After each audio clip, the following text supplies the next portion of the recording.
Right, so this is the Fox practice guide. Basically, I'm gonna go through 1, how I learned tech, 2, a couple easy things that everyone needs to have down with Fox that will help you get started, and it will help you, like, there are more specific to Fox than other characters that often people forget, and 3, what a practice routine does for you, and what a practice routine I've used before might look like. And like, this is more of a template for the practice routine, so you can see how does it look, how can I input my own. You can use this for any character, but obviously Fox is one of the characters that needs the most tech skill. So yeah, first off, I'm playing on Uncle Punch. Sometimes practice on 20x, sometimes vanilla melee.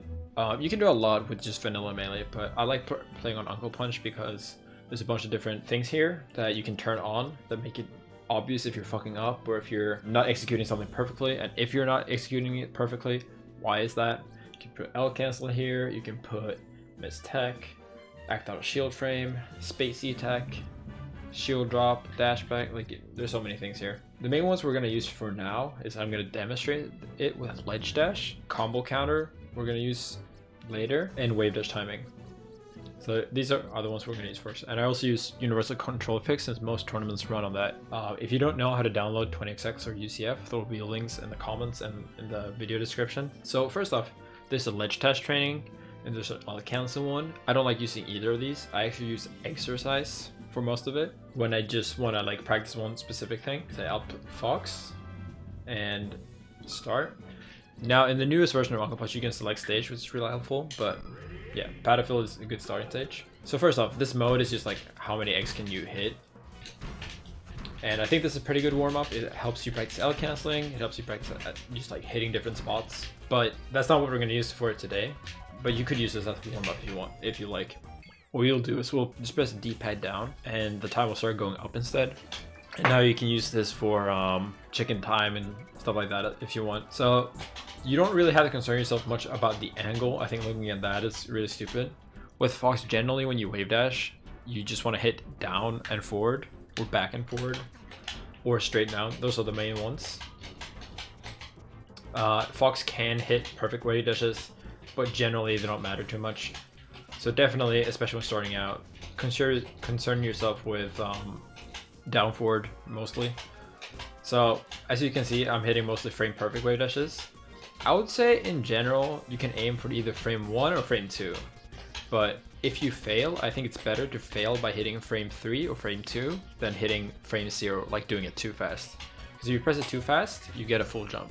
If you press it a little bit late, this is all that happens. So it's a very common problem when people learn wave dashing, that they press it too fast, especially with Fox. And the way I would learn anything, and this goes for any fighting game I've ever learned, is you start by breaking it apart, mastering each input and becoming comfortable with it, and then trying to bring them together, and you start very slow.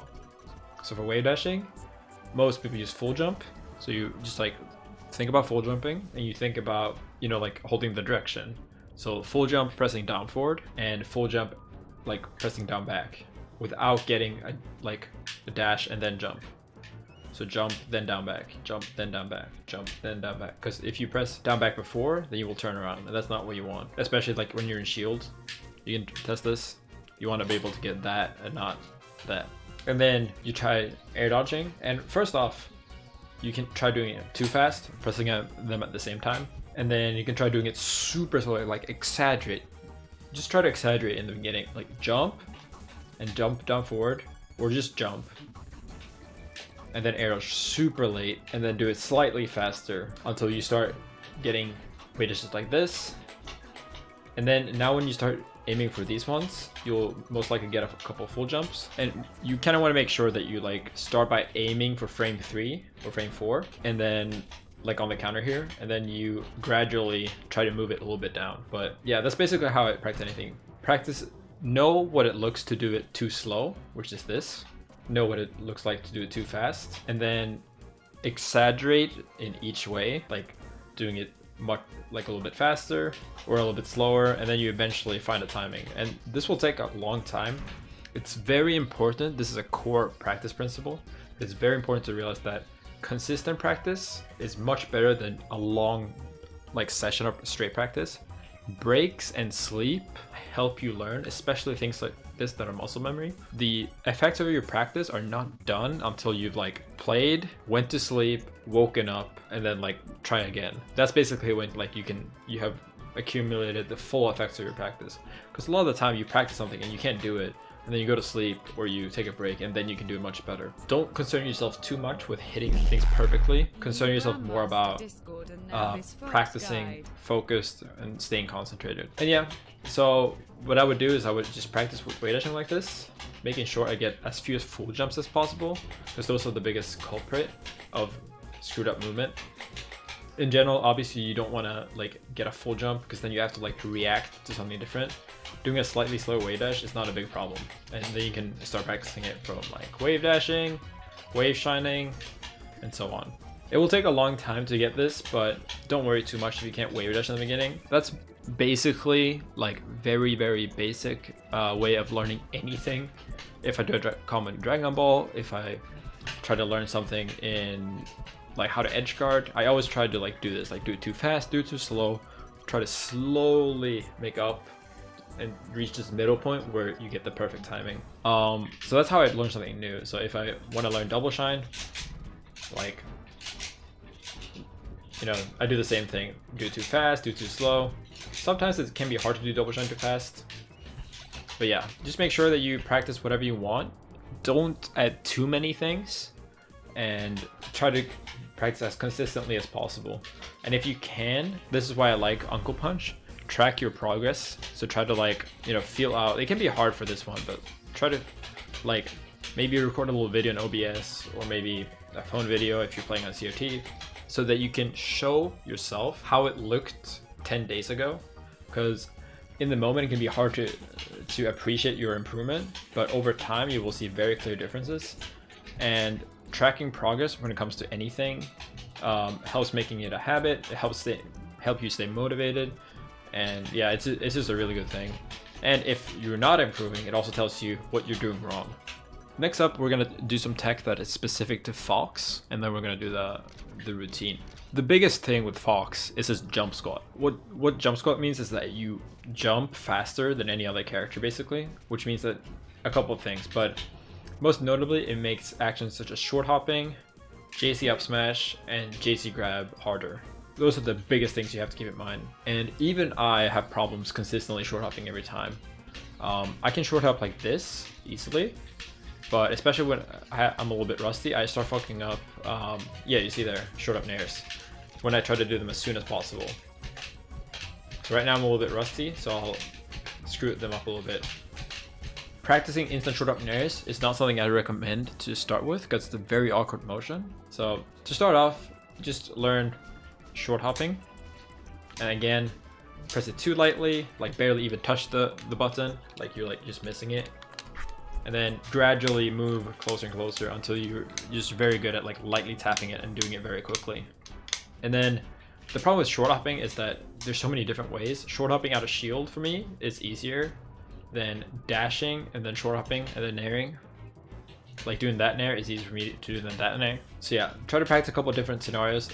But in general, just try to learn it. And again, this is something that practice will just get better. And eventually you'll get it. Now, after you're done short hopping, I would just suggest like learning how to time your nairs like mid height like this.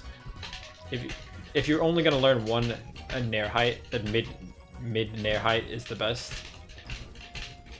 If you want to practice L canceling it, you can play on this one. And I would recommend using a slightly bigger target than Fox to start off, and then you can move on to different character sizes. Because this nair is safe on shield.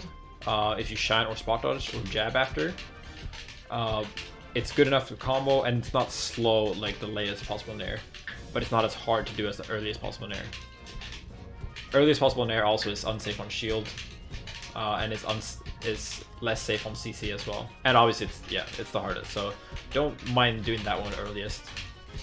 In many cases, what I think is that if your only option is to do something frame perfectly, you're probably picking the wrong option. That means that like if you can only hit the shine or shield, if you hit it, you know, like the grounded one, it's not worth the risk. If you only think you'll get the nair out, if you do it frame perfectly, it's probably not the right option. Next up, we have JC grab and up smashing. Now, first off, we'll just do JC grab. I use X and Z for this. And this is something that it's still pretty hard for me. It's just something you have to learn, and you have to learn to do it from many different things. You have to learn to do it from Shine. Not grab shield, since you can just press A. But yeah, Shine grab, JC grab, auto crouch, like after a nair. Just practicing this will help a lot with your Fox, and it's one of his main ways to win neutral as well, to wait for an attack and then go in with JC grab. If you just want a simple practice, just practice dash dancing, dashing away for a little bit longer, and then grabbing. This is like the easiest way to whiff punish something. And if you want to grab someone that you think is going to dash back, then you aim behind them. Which sounds really funny because you don't literally aim, but if you imagine the Fox going backwards, and do like that, then you'll learn to overshoot grabs or shines. Doesn't really matter if he's also dashing back. Next up is JC up smash. Now JC up smash is kind of weird, and most Foxes actually consistently lose matches because they suck at up smashing, and it's because it's a 2-frame timing to hit. You have to press up and then press A or C stick, or press jump and then A or C stick at the same time. Now, for me, the easiest way is to do X and then C stick up.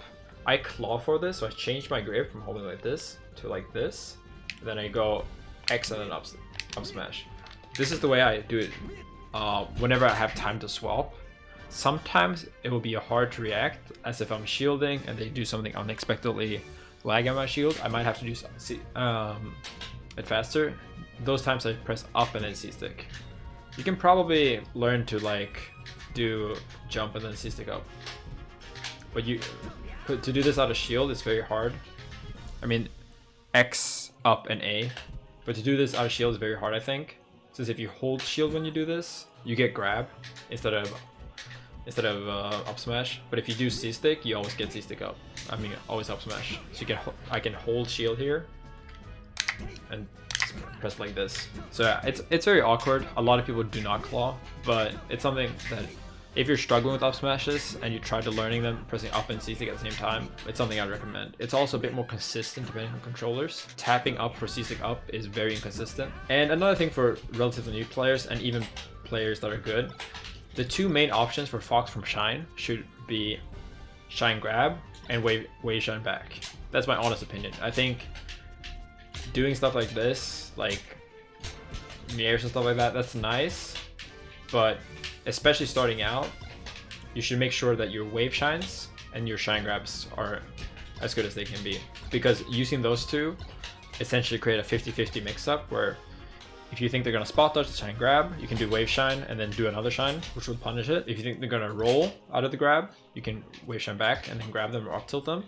If they're going to roll forward, you can do that. If they're going to try to punish you, either shine grab or shine back or shine forward on some characters such as Marth. Basically always one of those options will win. And it also simplifies the reaction where you hit them, you're not sure if they're going to shield or not, so you can always go to shine and then wave dash away or forward to begin with. I think that's a very, very solid plan, because contrary to what many people think, I think the most important thing for Fox is not to get shield pressure, but to stay safe on shield, to allow him to go in with nairs without ever having to fear retaliation when he hits someone's shield. And then the next step, when they are convinced that you are safe, you can punish the ways they try to punish you. In that sense, it becomes a lot easier to play, help you keep things clean, and it also makes it easier for you to combo, since wave shining forward is way easier to do when all you're doing is wave shining back or forward. And yeah, shine grab, biggest reward. That's why it's also the best thing to beat shield. Just grab them. I think one cool Fox thing to do is to do combo training and try to combo from drill. I think this is actually like really cool. So you press start, you press D-pad to change the menus, and then D-pad left or right. Press this one to spot dodge, then use no mash out, no SDI. Random DI is fine. And then you just try to dare, and then you try to grab. Now, if the CPU is perfect, it's very hard. So just try to increase your consistency. If you get really annoyed by missing it sometimes, practicing on lighter characters such as Puff and Pichu or Game & Watch will help you, because if the opponent's actually perfect, drill grab is very hard. And again, this is something where first you do it too fast, so you press grab before you think that you're out of dare grab, so you get this if you press too fast, and then you too late, where you clearly miss the grab. Right, like right now I'm grabbing him after his spot dodge, and then you try to move it as close as possible, as consistently as possible. Well, it's really hard for me to show doing it too fast because I have so much muscle memory fighting. But yeah, now I'm doing it too fast, then I'll try to do it really slow. And then, you know, you try to move faster. Now, I'm gonna show you what I do to practice. Now, you can do this on regular CPUs, but I think playing on 20XX is the best one. So we're gonna close this one. We're gonna open 20XX. Now, there's a lot of options you can enable with 20XX, but we're gonna keep it pretty simple so far. And I'm also gonna type all of this out and release a public doc because this is my Fox routine that I created a bit ago.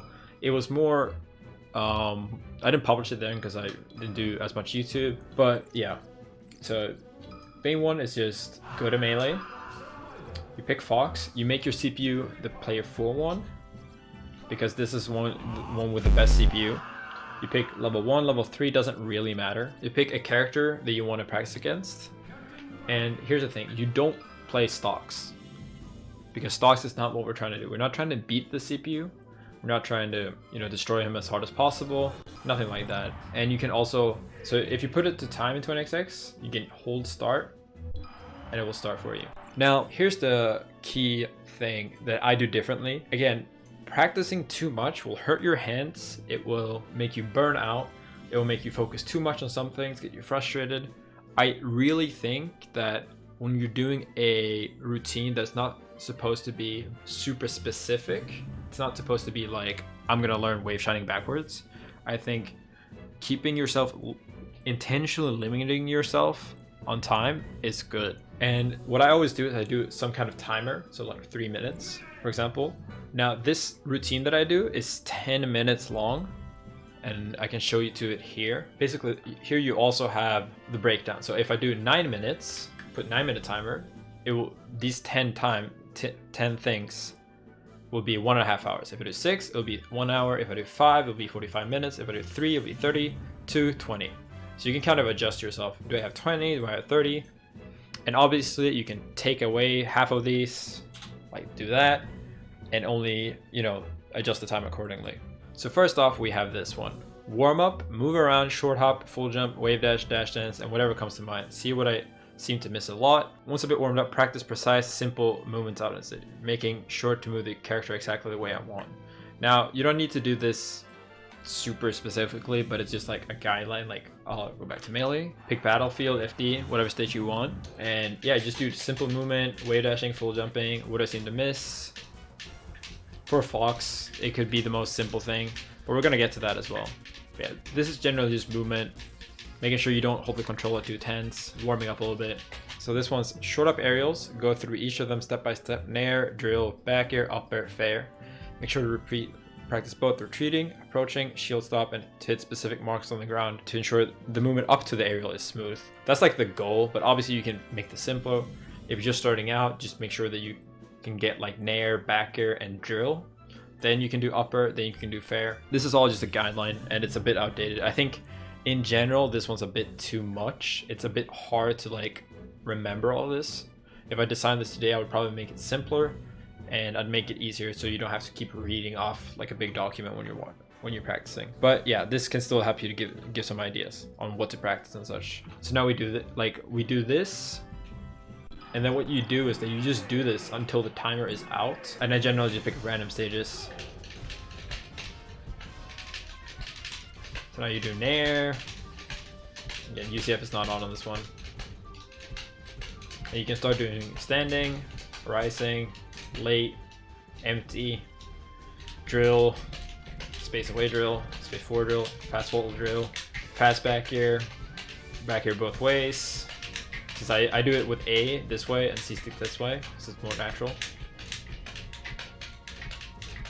And yeah, I'll link the full document down below, but I think this is already long enough. The one thing I will say is once you want to start practicing combos, which you can decide how much you want to do movement and how much you want to do combos. This is the one thing. This is number 8. And you can make your own list, just to be clear. It does not have to be my list. Practice the most fundamental combo starters and kill setups while making as few mistakes as possible. So now we'll select the CPU. Again, we'll make it player 4. We'll do this. You can use save states, but generally I just like to keep it simple. So we'll do up smash. How do I combo from up smash? And then just like try to intentionally like hit only moves with big combo potential, like up throw. Doesn't have to be the same one over and over, but I like trying to do like, you know, try to like, okay, I'm gonna do a couple grab combos. Also, this controller is unplayable without UCF, but yeah. And then you can like try to remember, what are my kill setups? What are my gimp setups? And obviously the CPU won't always be perfect, but that's fine. This is more about like getting it, you know, like properly into your head, what you want to do. And then you can also later, if you find something you really want to find out, how do I back through a game with Fox, then you can look into that situation more specifically once you've already completed like your full routine. The 9th point is just like shout out a shield, because that's what I wanted to practice at the time. And then the 10th point is things I've been missing recently. If anything comes to mind, like, oh, I've been missing wave shine up smashes on Fox, or I've been missing them on Marth, or I've been missing ledge dashes. Maybe when I did the routine I noticed something being off that I didn't have time to fully assess. And you pick the one thing that you can think of that has the most impact on a match, or at least something that you feel you do a lot. Things that you miss sometimes that you don't do often, or that don't matter too much, like, you know, if you're getting frame 8 ledge dash instead of frame 9, that doesn't matter. Things that kill you, things that kill the opponent, and things that like help make you lose neutral for free. Those are the 3 biggest things. If I don't have anything, I just try to find something I find fun practicing, something that feels satisfying. Maybe on Yoshi's, I'll just do this. Also suck right now. Maybe I'll practice shield dropping to shine, or multi-shining, whatever. It doesn't have to be that specific. And yeah, that's basically how I do it. I just time myself with the timer, make sure I don't go over the time. You could probably, again, make it shorter, make it longer, make the list shorter, longer. But I think having a consistent routine and then tracking how you do with it, if possible, maybe record it once, or just have a general feel of how you do, and then looking back at it, and I think you'll notice really big results much quicker than you think. Yeah, it might take you a couple weeks, but a couple weeks in a lifetime is not that long, you know. And I truly think that practicing tech skill properly is a very, very important part of any fighting game. Like, whether even if it's simple like Ultimate, just being more comfortable doing the simple stuff helps you take away focus from executing and putting them towards mind games, adapting, and so on. And solo practicing is necessary for every game. You need solo practice, you need analysis, and you need matches, and then tournament experience, nerves, mentality. Those are the 5 things. So like, again, practice, solo practice, analysis, matches, tournament practice, and mentality practice. Now, I'll probably go into more of these in depth, like how you play friendlies, which is actually like an art, like how you actually play friendlies against other people, how you compete at tournaments, how you improve your mentality. But for now, I think we're done. Let me know if you like this one. Something fun you can do is you can put on some kind of DJ set or music mix that is 20 minutes long or 30 minutes long to make sure that you keep on time. You can kind of make it a soothing thing to just go practice tech skill for half an hour. And yeah, follow me, subscribe if you're watching on YouTube. Subscribe if you're watching on Twitch too. Subscribing on Twitch is the best way to support me and creating more of these guides. Let me know if you want more melee content, more ultimate content. And I also have a Patreon now, patreon.com/Leffen, but I don't have any exclusive content. It's just that if you don't want to support on Twitch, I guess you can support there, but I would recommend Twitch since you get emotes, no ads when you watch me stream, and so on. That's it. We did it. Whoa. Also, for those watching on YouTube, I now have a YouTube play button for 100k subs. We're almost to 150 actually. Thank you guys all so much for the support here on YouTube. There's a few of you guys I don't really get a chance to talk to face to face because you only watch YouTube, you don't watch my streams. I'll probably make like a Q&A for 100k subs, 150k subs, and upload it to YouTube at some point. And I will also try to do more melee content and more melee guides.